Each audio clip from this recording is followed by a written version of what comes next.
મારા વાલા પ્રિયો, તમે કેમ છો? તમે ઠીક છો ને? શું તમારા પર કોઈ બોજ છે? કોઈ બોજ તમારા હૃદયને દબાવી રહ્યું છે? કોઈ સમસ્યા, કોઈ ચિંતા, કોઈ માંદગી, કોઈ જરૂરિયાત છે? શું તમે તમારા બાળકો વિશે, તમારા પતિ વિશે, તમારી પત્ની વિશે, તમારા પરિવાર વિશે અથવા તમારી પરિસ્થિતિ વિશે કોઈ બોજ અનુભવી રહ્યા છો? હું બોજ વહન કરીને કંટાળી ગયો છું, આમ પરેશાન છો?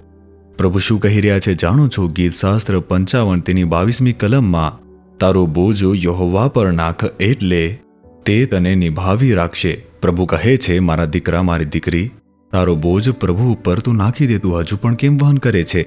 તમે આ બોજ કેમ વહન કરો છો? શું હું તમારી સાથે નથી? શું ભારે વધસ્તંભને ઈશુએ ઉચકીને ગોલગોતા સુધી ગયા ન હતા? તેમના પર મૂકવામાં આવેલો વધસ્તંભ ભારે હતો. તેમના ખભા ઉપર તે દબાઈ રહ્યો હતો.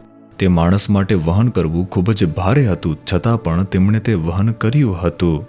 શા માટે કર્યું? તેમણે આપણા જે ભાર હતા, જે બોજા હતા, તેમને સ્વીકારી લીધા. પોતાના ખભા ઉપર તે ઉપાડ્યા અને તેમણે આપણા બોજો વધસ્તંભ ઉપર ઉઠાવી લીધા.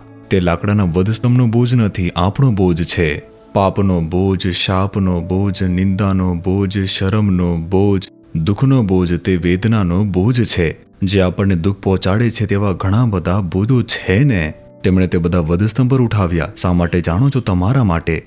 તો પછી તમારે આ બોજ કેમ ઉઠાવવો જોઈએ? તે તમને નિભાવી રાખશે. પ્રભુ તમને તેના પર બોજ નાખવાનું કહે છે. જો તમે તમારો બોજ તેમના પર નાખી શકો તો આજે પણ તમે અદ્ભુત પરિવર્તન જોશો. તમારા ખભા ઉપર જે પણ કાર્ય ભાર મૂકી રહ્યો છે તે કાર્યની અંદર આજે એક અદ્ભુત પરિવર્તન થવાનું છે. આજે જ થવાનું છે. શું વિશ્વાસ કરો છો? ઈશુએ મારા માટે મારા બોજ ઉપાડ્યા છે. મારે હવે તે વહન કરવાની બિલકુલ જરૂર નથી. શું તમે સમર્પણ કરશો? સમર્પિત થઈને જુઓ. તે કાર્યની અંદર હમણાં જ આ ક્ષણે પરિવર્તન આવશે. શું પ્રાર્થના કરીએ? હે ઈશુ, મેં મારા બધા બોજ તમારા પર નાખ્યા છે. તમે પહેલાથી જ મારો બોજ વધસ્તંભના ભાર સાથે ઉઠાવી લીધો છે.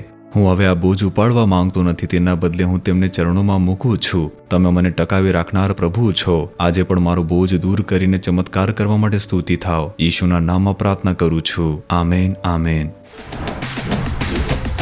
જીસસ રીડીમ્સ ગુજરાતી યુટ્યુબ ચેનલને સબસ્ક્રાઇબ કરો. દરેક નવા કાર્યક્રમની માહિતી મેળવવા માટે બેલ આઇકન પર ક્લિક કરો.